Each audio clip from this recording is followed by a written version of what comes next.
ہاں ہاں، اب اللہ کے لاڈلے ترین پیغمبر سیدنا ابراہیم خلیل اللہ کا ذکر خیر ہے۔ سر یہی اب چلنا ہے کتنے رکوعوں تک؟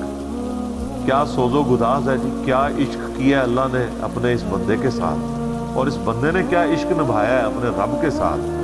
ہائے ہائے ہائے سر، یہ پہلا آپ سرٹیفکیٹ دیکھیں، میں کہتا ہوں اس کائنات میں کسی شخص کو یہ سرٹیفکیٹ مل جائے نا تو وہ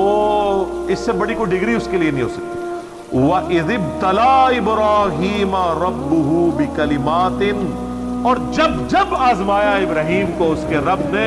جس آزمائش میں، یہ ترجمہ ہے اس کا، جب جب آزمایا اس کے رب نے اسے جس آزمائش میں، فَأَتَمَّهُنْ، تو اس نے اس کو فلائنگ کلرز کے ساتھ اول ڈگری میں اس کے اندر جو ہے وہ کامیابی حاصل۔ سر دیکھیں نا کہاں نہیں آزمایا، آگ میں پھینکا گیا آخری وقت تک۔ آپ کا کلام کیا ہے؟ صحیح بخاری کے الفاظ ہیں، آگ میں پھینکنے لگے ہیں، حسبنا اللہ ونعم الوکیل۔ سر اسرائیلی روایتوں میں تو یہاں تک ملتا ہے، کیونکہ اسرائیلی روایتوں کے بارے میں جو قرآن و حدیث سے نہ ٹکرائیں، صحیح بخاری کے الفاظ ہیں کہ بنو اسرائیل کی روایتوں کو بیان کرنے میں حرج نہیں ہے، نہ ان کی تصدیق کرو نہ تکذیب کرو، اس لیے کہ ہو سکتا ہے کتاب و سنت کے خلاف ہو تم تصدیق کر دو، اور اس تک کتاب و سنت کے عین مطابق ہوں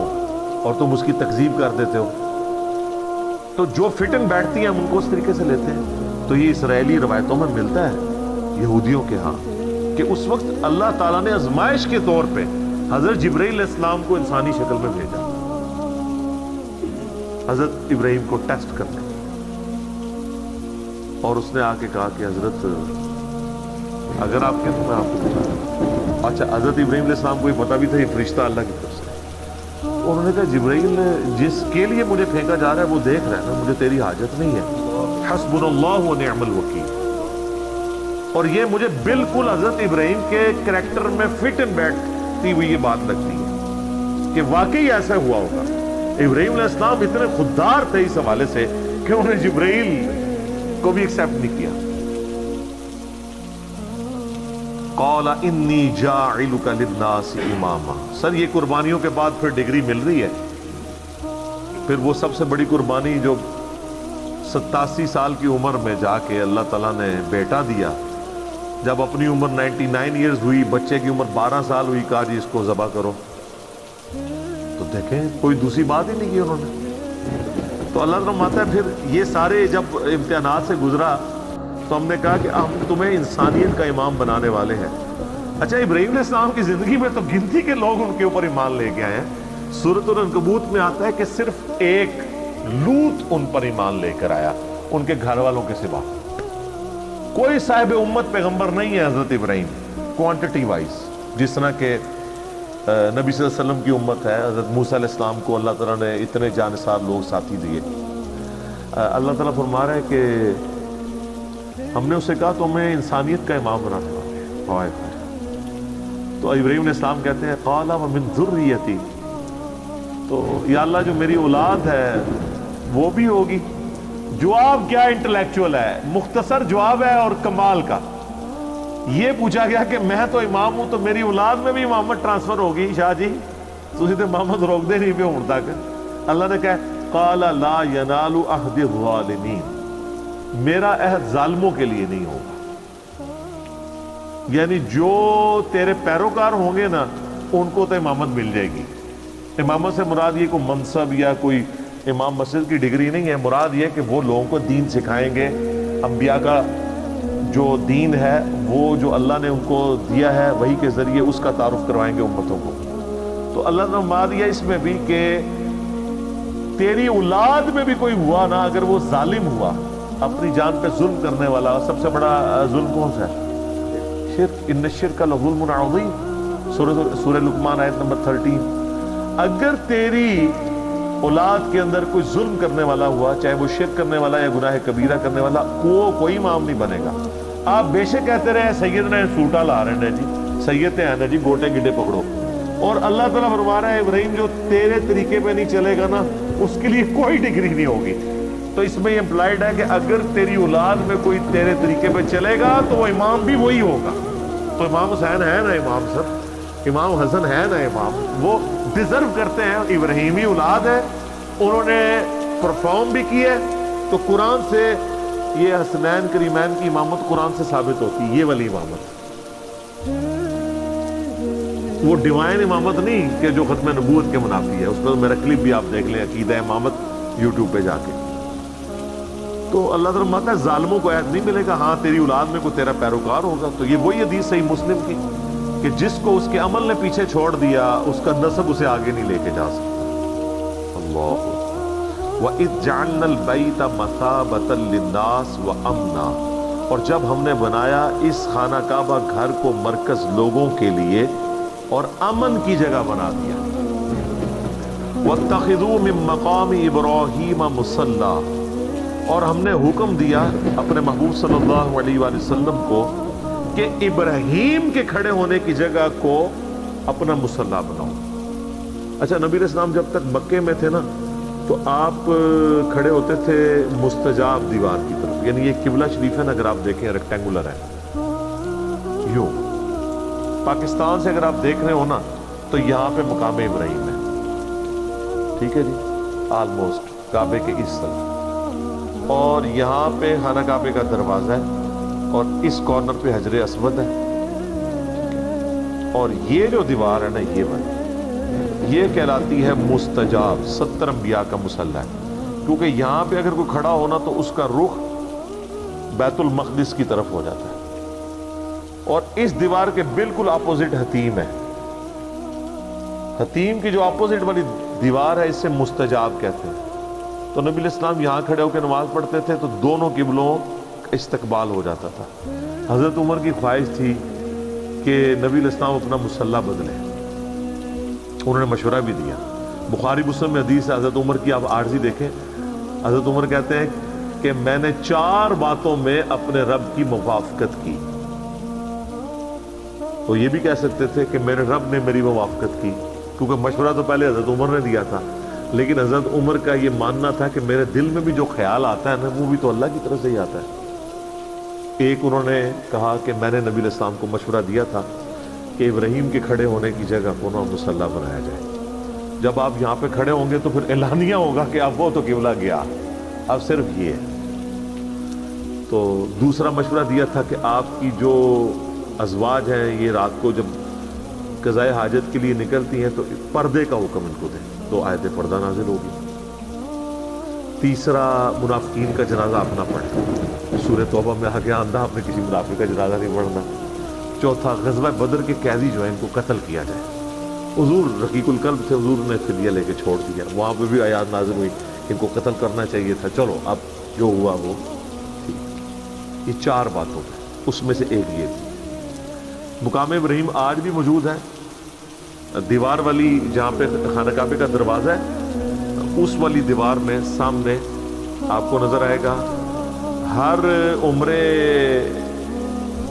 کے اینڈ پہ، اور جب عام طواف بھی آپ کرتے ہیں 7 چکروں کے بعد وہاں پہ 2 نفل اس کی سیدھ میں پڑھنے ہوتے ہیں۔ وہ اس وقت یلو کلر کی آپ کو ایک سمجھ لیں 6 یا 7 فٹ کی ایک عمارت چھوٹی سی نظر آئے گی جو گرل سی بنی ہوئی ہے پیتل کی، اس کے اندر ایک پتھر ہے، وہ حضرت ابراہیم کی یاد کے طور پر موجود ہے، جس کے اوپر وہ کھڑے ہوتے تھے تو وہ جو حضرت ابراہیم علیہ السلام یعنی دیواریں اوپر جاتی تھی وہ پتھر بھی اونچا ہوتا جاتا تھا۔ اس وقت ظاہر ہے کوئی کرین نہیں تھی، یہ اللہ کی طرف سے غیبی تھا معاملہ۔ تو اینڈ پہ اس پتھر کے اوپر حضرت ابراہیم علیہ السلام کے قدموں کے نشان بھی موجود ہیں، حالانکہ وہ ہارڈ چیز ہے، نرم چیز نہیں ہے۔ آج کل تو آپ ڈال سکتے ہیں نشان، سیمنٹ والی جگہ پہ ڈالیں بعد میں خشک کر لیں، لیکن ٹینچر پتھر کے اوپر، چٹیل پتھر کے اوپر، یہ احتراماً اللہ تعالیٰ نے ایک معجزے کے طور وہ آج تک وہ پتھر بھی وہاں موجود ہے، لیکن وہ آپ کو بڑی مشکل سے، ویسے اس کی تصویروں سے آپ اوپر سے جو لینی ہے اندر سے اس میں سے آپ کو پاؤں کے نشان نظر آ جائیں گے ابراہیم علیہ السلام کے، باقی مشکل سے نظر آتے ہیں کیونکہ اس پتھر کے اوپر بھی انہوں نے ایک میٹل سا چڑھا دیا ہوا ہے، تو وہ ایکزیکٹ اتنا وہ قریب سے نظر نہیں آتا۔ تو وہاں پہ حضرت ابراہیم علیہ السلام کا وہ مصلی، اور آپ دیکھیں انہوں نے جو سلطنت عثمانیہ کے اندر کم از کم 300 سال تک 4 مصلے ڈال کے رکھے، وہاں پہ بھی یہی جھگڑا رہتا تھا، تو وہ مصلی کوئی بھی تیار ہی نہیں ہوا۔ یہ خانہ کعبہ ہے، یہ مقام ابراہیم ہے، پاکستان کی طرف سے دیکھیں تو بیسٹ ویو ہے، حجر اسود والا کارنر بھی آپ کو نظر آتا ہے، دروازہ بھی، اور یہاں پہ یہ بھی، اور حتیم بھی نظر آتا ہے یہاں سے دیکھ رہے ہو تو سر یہاں کے اوپر اس کارنر کے اوپر نا جناب وہ مصلی تھا حنبلی، یہاں پہ شافعی، اور اس جگہ پہ کر کے جو ہے وہ تھا فقہ حنفی توڑے بڑے براہما دا، اور اس طرف تھا مالکی مصلی۔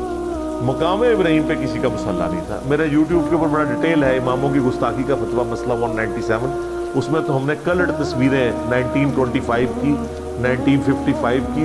دکھائی ہیں۔ تو آپس مجھے کرتے تھے، ساروں کی خواہش تھی کہ ساڈا امام جڑا ہے وہ ابراہیمی ہے، تو ابراہیم علیہ خالی ابراہیمی کا، تو یہ بدبخت رہے 300 سال تک کسی کو توفیق ہی نہیں ہوئی مقام ابراہیم پہ کھڑے ہونے کی، کیونکہ وہ کہتے تھے ٹھیک ہے اسی بھی نہیں کھلواؤں گے، تسی بھی نہیں کھلو گے، نہ کھیلیں گے نہ کھیلنے دیں گے۔ جب سعودی حکومت نے یہ 4 مصلے اٹھوائے تو انہوں نے مقام ابراہیم پہ اتنے 100 سال کے بعد واپس امام میں کعبہ کو کھڑا کر کے 4 مصلے اٹھوائے، الحمدللہ۔ تو یہ مقام ابراہیم کی ہسٹری ہے، بڑی انٹرسٹنگ ہے اور بڑی دکھی بھی ہے اس حوالے سے کہ امت کیا کرتی رہی ہے اس مقام ابراہیم کے ساتھ، جس کو قرآن میں کہا گیا تھا کہ مصلی بنانا ہے۔ وَأَحِدْنَا إِلَىٰ إِبْرَاهِيمَ وَإِسْمَاعِيلَ، اور ہم نے ابراہیم سے اور اسماعیل سے یہ عہد لیا تھا، ان کے بیٹے اسماعیل سے، أَن طَهِّرَ بَيْتِيَ لِلطَّائِفِينَ وَالْعَاكِفِينَ وَالرُّكَّعِ السُّجُودِ۔ یار دیکھیں پیغمبروں کو اللہ کہہ رہا ہے، سب سے جلیل القدر پیغمبر اور اس کا بڑا بیٹا اسماعیل، اللہ کہہ رہا ہے ہم نے دونوں باپ بیٹا دونوں پیغمبروں کو کہا کہ صفائی کرو ہمارے گھر کی، یہاں پہ طواف کرنے والوں کے لیے، اعتکاف کرنے والوں کے لیے، اور رکوع اور سجود ادا کرنے والوں کے لیے میرے گھر کو صاف رکھو۔ مسجد کی صفائی کرنا کس کی سنت ہے؟ نبیوں کی، اور یہ کام کس نے سائن کیا ہے؟ اللہ نے۔ سر یہ بھی فضیلت ہے، ویسے تو بخاری مسلم میں کئی احادیث ہیں مسجد کی صفائی کی فضیلت کے اوپر، لیکن یہ قرآن میں آ گیا کہ اللہ نے کہا کہ میرے گھر کو صاف ستھرا رکھو، للطائفین طواف کرنے والوں کے لیے، والعاکفین اور اعتکاف کرنے والے کے لیے، والرکع السجود اور رکوع اور سجدے کرنے والوں کے لیے۔ بل یہ آپ کو داد دینی پڑے گی کہ اس وقت کی جو سعودی حکومت ہے، یقین کریں جس کمٹمنٹ کے ساتھ ان لوگوں نے حرمین شریفین کا انتظام رکھا ہوا ہے، ایٹ لیسٹ 4000 کے قریب تو ملازمین ہیں صرف حرم مکہ میں جو ہر وقت صفائی کے اوپر مامور ہیں۔ ہزاروں وہاں پہ آپ کو پیتل کے ملیں گے ریکس جن کے اندر قرآن رکھے ہوئے ہیں، وہ اس کو صاف کرتے رہتے ہیں، ڈسٹ، ٹھیک ہے۔ اس کے علاوہ بھی جتنی صفائی وغیرہ ہے وہ سارے کا سارا انتظام وہ کرتے ہیں۔ اور آپ دیکھیں کہ دنیا کے آلموسٹ 150 سے زیادہ ممالک، 150 پلس ممالک کے لوگ، ہر قسم کی عادتوں والے لوگ آئے ہوتے ہیں۔ میں نے تو وہاں حبشیوں کو دیکھا ہے کہ وہ وضو خانے پہ بیٹھ کے نا اپنی تہمت ایسے اونچی کر کے وہیں پہ پیشاب کر کے نا تو وہ ٹوٹی کھول کے استنجا بھی کر لیتے ہیں کہ چھوٹا پیشاب تو ہے، ٹھیک ہے۔ یعنی اس طرح اجڑ قسم کے لوگ بھی ہیں۔ حرم مکہ کے اندر کس طرح کی چیزیں بھی لے جاتے ہیں، لیکن سر پورے حرم میں میرا چیلنج ہے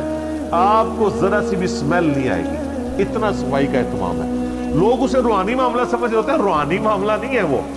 صفائی مینٹین کی ہوئی ہے انہوں نے۔ ایک دن کے لیے صفائی روک لینا تو پتہ چل جائے گا حرم مکہ میں کیا صفائی رہتی ہے۔ لوگ سمجھتے ہیں شاید خدے فرشتے آ کے صفائی کر جاتے ہیں، وہ جی خاص خوشبو ہے، وہ یہاں پہ بھی آپ کو ملی ہوتی ہے نا، خوشبو تو لکھے ہوتا ہے غلاف کعبہ، تو سر وہ خوشبو غلاف کعبہ سے نہیں آ رہی ہوتی، غلاف کعبہ کو لگائی ہوئی ہوتی ہے انہوں نے۔ وہاں ٹپیکل ایک سمیل آپ کو تھرو آؤٹ آتی بڑی اچھی سی، وہ اس صرف کی ہے جو وہ وہاں پہ ڈٹرجنٹ بلکہ کہنا چاہیے، صرف تو ایک خاص کمپنی کے ایک برانڈ کا نام ہے ڈٹرجنٹ، جس سے وہ صفائی کرتے ہیں۔ اور دیکھیں اہتمام یہ ہے کہ وہاں پہ انہوں نے وہ جو گاڑیاں صفائی والی رکھی ہیں وہ بھی بجلی کی چارج ہوتی ہے، کوئی انجن نہیں ہے ان کے اندر، بیٹری کے اوپر چلتی ہے، کوئی آواز نہیں، آپ کے پاس وہ چل رہی ہے آپ کو آواز آنی نہیں، ظاہر ہے وہ بیٹری والی ہے۔ اور وہ طواف کعبہ روکے بغیر اس طریقے سے بیچ میں انٹر ہو کے ساتھ ساتھ صفائی کرتے جاتے ہیں، طواف بھی جاری رہتا ہے۔ اتنا بہترین انتظام کیا،